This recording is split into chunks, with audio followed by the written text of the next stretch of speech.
4월 24일 금요일 아침마다 새로우니 이성진 목사입니다. 오늘 묵상 본문은 누가복음 13장 1절에서 9절인데요. 1절 말씀을 먼저 읽지요.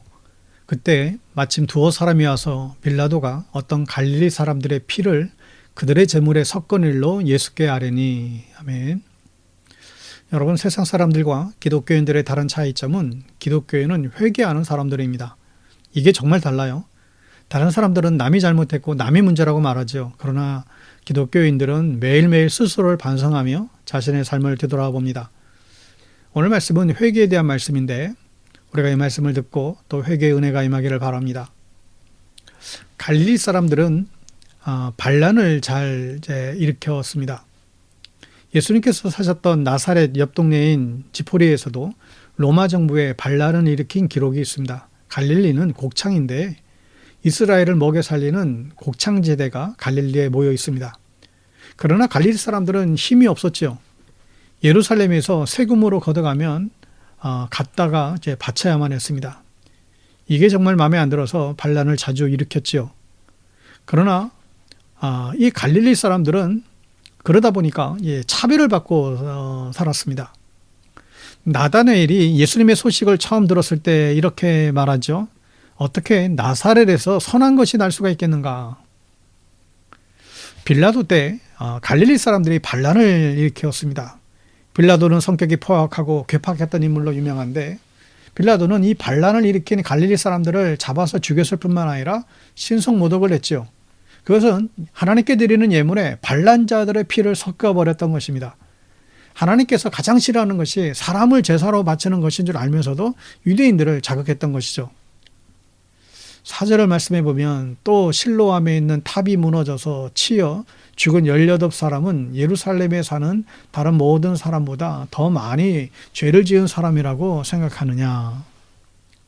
실로암에 있는 망대가 무너졌어요. 이 망대는 관측용으로 사용되는 타워입니다. 적들이 침입하는 것을 보려면 망대는 무조건 높이 쌓아야만 하겠지요. 그러나 높이 쌓을수록 무너지기가 십상입니다. 그런데 이 실로암에 쌓은 망대가 무너져 버렸습니다. 그래서 한꺼번에 18명이 깔려서 죽게 됩니다. 큰 사고였고 예루살렘에서 난 사고였기 때문에 다른 사람들도 잘 알고 있던 사고였죠. 이 두 가지 사건에 대해서 사람들의 생각은 어떻습니까? 무슨 죄를 지었길래 였습니다. 여러분, 예전이나 지금이나 이 반응은 비슷한 것 같아요. 누군가 사고가 나면 누군가 좋은 불행한 일을 당하게 되면 뒤에서 이런 이야기가 들립니다. 누가 큰 병에 걸리면 거의 100% 이런 얘기가 들려요. 죄 때문에 사고가 나고 죄 때문에 여러분 병에 걸릴 수 있습니까? 사실 그럴 수가 있어요. 성경은 분명히 그렇게 말합니다. 죄 때문에 사고 날 수도 있고 죄 때문에 병 걸릴 수 있습니다. 하나님께서는 사고나 병을 징벌의 방법으로 사용하시곤 합니다. 그러나 중요한 사실이 있어요. 사고나 병은 죄 때문에 오는 것이 아닐 수도 있습니다. 그것을 사람이 판단할 수가 없다라는 거예요. 그러므로 여기서 두 가지의 태도가 필요한 것이죠. 옆에 있는 사람은 뭐라고 하지 마십시오. 여러분, 옆에 있는 사람의 역할은 위로하고 돕는 거예요. 옆에 있는 사람은 판단하는 역할이 아니에요. 그런데 시키지도 않는 판단들을 즐겨야죠. 이거 아니라는 거예요. 이게 나쁜 것입니다. 우리는 하나님이 아니에요. 남의 죄를 판단하지 마십시오. 남의 슬픔 당한 사람을 위로하고 기도해 주는 것이 우리의 역할이지 그 상황에 대해서 판단하고 왈가불가 무슨 얘기를 하는 것은 그런 올바르지가 않습니다. 심지어 목사도 이런 이야기 함부로 못해요. 제 마음속에 저분이 저 죄를 지어서 저렇게 된 거다 이런 생각이 들 때가 있어요. 그러나 그 말 할 수가 없습니다. 해서도 안 됩니다. 그건 제 생각이지 하나님의 생각이 아니기 때문에 그렇습니다. 두 번째 태도는 본인의 자세이죠.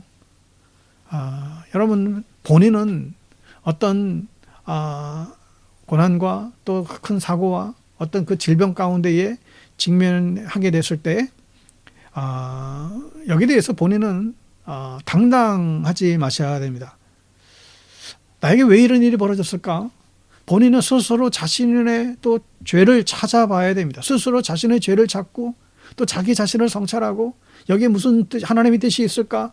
또 다시 또 질문을 던지면서 또 그것을 발견하게 되면 하나님께 회개의 자리로 나아가야만 합니다. 그런데 이런 일을 당하는 사람들의 첫 번째 반응이 무엇입니까?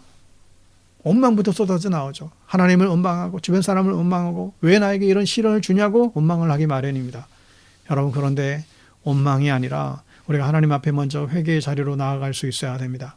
하나님께 나아가 자기가 알게 모르게 지었던 자신의 죄악들을 찾고 하나님께 회개해야 할 수 있어야 됩니다. 여러분, 이 두 가지 태도를 잊지 마십시오. 고난당한 자 옆에 있는 사람들은 위로하고 기도하는 역할만 감당하면 됩니다. 그리고 본인은 자신의 죄를 찾고 회개하는 역할을 해야 할 것입니다. 이 두 가지 자세를 잘 지키며 살 수 있기를 축복합니다. 오늘 본문의 두 번째 이야기는 무화과 나무의 이야기인데 완전히 다른 이야기 같지만 앞의 이야기와 똑같은 주제이죠.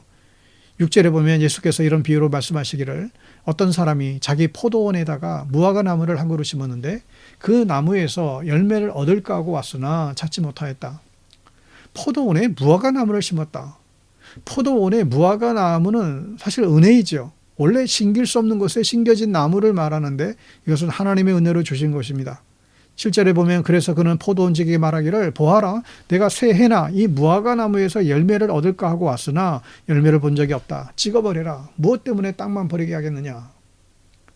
여러분, 무화과는 매년 열매를 맺어요. 근데 3년을 기다린다고 하는 것은 완전히 기다린 것이죠.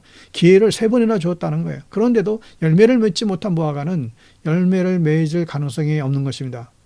하여 원래 포도나무 심는 자리에 무화과를 심었기 때문에 그걸 뽑아버리고 포도나무를 심으면 되는 것이죠. 그래서 포도원지기가 주인에게 사정을 합니다. 다시 땅을 갈아엎고 거름을 주겠다고 약속을 하고 한 해를 더 넘기게 됩니다. 여러분, 그렇지 않은 열매가 있어야 됩니다. 사과나무에 사과가 열리지 않으면 그 사과나무는 뭐에 쓰겠어요? 쓸 데가 없겠죠. 우리 크리스천들의 삶에는 신앙인간이 가면 갈수록 성령의 9가지 열매가 있죠. 사랑과 희락과 화평과 오래 참음과 자비와 양선과 충성과 온유와 절제. 여러분, 이런 열매를 맺고 살아가고 있습니까? 특별히 오늘 본문에 나타난 열매는 회개의 열매입니다. 회개는 자기 스스로를 돌아보고 하나님 앞에 내가 죄인임을 고백하는 것이죠. 바뀌어야 될 사람은 다른 사람이 아니라 나 자신인 것을 고백하는 것입니다. 내가 문제라는 것을 인식하는 거예요. 여러분, 회개는 시기가 있습니다. 우리가 살아있을 때 회개해야만 합니다. 천국 가면 회개할 기회가 없어져요. 그때는 심판이 기다리고 있습니다. 회개는 바로 해야 됩니다. 안 그러면 다 잊어버려요. 잊어버리면 회개할 수 없어요. 역시 심판이 기다리고 있습니다. 하나님께서는 무지한 우리를 기다려주지 않는 것 같아요. 언젠가는 끝이 있습니다. 여러분, 그 끝에서 후회하지 마시고 여러분, 회개할 기회와 시간이 주어질 때 회개하며 살아가는 여러분 되시기를 주님의 이름으로 축복합니다.